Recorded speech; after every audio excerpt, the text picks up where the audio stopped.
हमारे सेशन के मुकाबले तो वॉल स्ट्रीट का सेशन काफ़ी अच्छा था, क्योंकि हाइस पर जाकर ही बंद हुए और रिकॉर्ड हाइस के भी नज़दीक है। S&P 500 अब से 60 अंक दूर है। मगर जैसे आप पूछ रहे थे कहानी ख़त्म हुई है या नहीं, कहानी तो ख़त्म नहीं हुई है, क्योंकि जो रिपोर्ट्स निकल कर सीज़ फायर तो लागू हो गया है। चलिए, हालात अब कह लीजिए कि सामान्य है, लेकिन जो US इंटेलिजेंस से रिपोर्ट्स निकल कर आ रही है उसके बाद से ये कहना थोड़ा सा ठीक ही होगा कि कहानी अभी तक पूरी नहीं हुई, क्योंकि वो इसलिए कि रिपोर्ट्स के मुताबिक जो US क्लेम कर रहा है कि भाई हमने पूरी तरह से उन्हें तहस नहस कर दिया, परमाणु ठिकानों को नेस्ता नाबूद कर दिया है, वैसा नहीं हुआ है।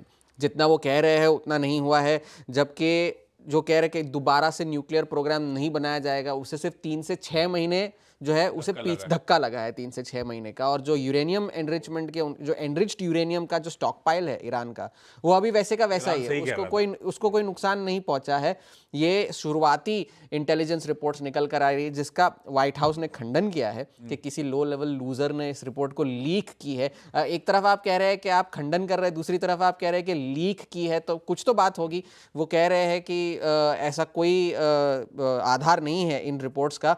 और जो अंडरग्राउंड बिल्डिंग्स थी जिन्हें B-2 बॉम्बर्स के जरिए तबाह किया गया था, जैसे US का कहना था, न्यूयॉर्क टाइम्स ने भी अपनी रिपोर्ट में ये कहा है कि ऐसा कुछ नहीं हुआ है, तो वो भी बिल्डिंग्स जो है वैसी की वैसी है। अभी तक इंडिपेंडेंट इन्वेस्टिगेशन इसकी होनी है। वो बंकर्स जो होते हैं, जी।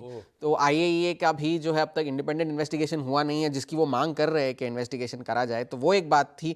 बेंजामिन नेतन्याहू ने भी दोबारा ये कहा है कि ईरान अगर दोबारा परमाणु शक्तियाँ अपनी बढ़ाने की कोशिश करे तो हम दोबारा हमला करेंगे उसके ऊपर। ये भी बात कल हुई थी। दूसरी बात, जैसे आप कह रहे थे, जेरोम पावल की कल टेस्टिमनी थी US हाउस में, और काफ़ी दो तरफा बयान उन्होंने दिए हैं। एक तरफ उन्होंने कहा कि फ़िलहाल ब्याज दरों में कटौती करने की कोई जल्दबाजी तो नहीं करनी चाहिए, लेकिन अगर जो है महंगाई अगर उनके अनुमान से कम रही तो जाकर के फिर ब्याज दरों में कटौती जो है वो संभव है, ये जेरोम पावल ने कहा। और साथ ही साथ उन्होंने ये भी कहा कि जून और जुलाई के महंगाई के आंकड़े जो है वो बहुत इंपॉर्टेंट होंगे, वो ये तय करेंगे कि मॉनेटरी पॉलिसी किस आधार पर आगे चलनी चाहिए। हम पिछले हफ्ते भी एक डिवाइडेड फेड की बात कर रहे थे। वो इस पूरे युद्ध के बीच में 2 फेड के अफसरों ने बयान दिए थे, जिसको हमने नज़रअंदाज किया, जिसका मतलब ये था कि एक क्रिस्टोफर वॉलर थे, जिन्होंने कहा था कि जुलाई के महीने में ब्याज दरें कट सकती है। मिशेल बोमन ने भी कहा कि अगर महंगाई कम रही तो ब्याज दरें जुलाई में कटेंगी।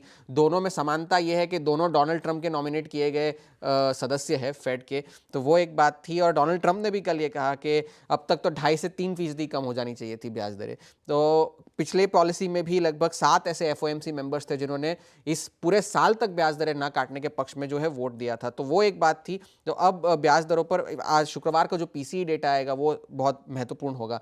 तेल की कीमतों में लोअर लेवल्स पे थोड़ी सी स्टेबिलिटी आई है, सोने की कीमतों में भी थोड़ी सी स्टेबिलिटी आई है, तो वहां नजर रखिएगा। मगर फिलहाल के लिए जो है स्क्रीन पर हैंडओवर ठीक है, लेकिन कहानी थोड़ी सी अभी भी खत्म नहीं हुई है।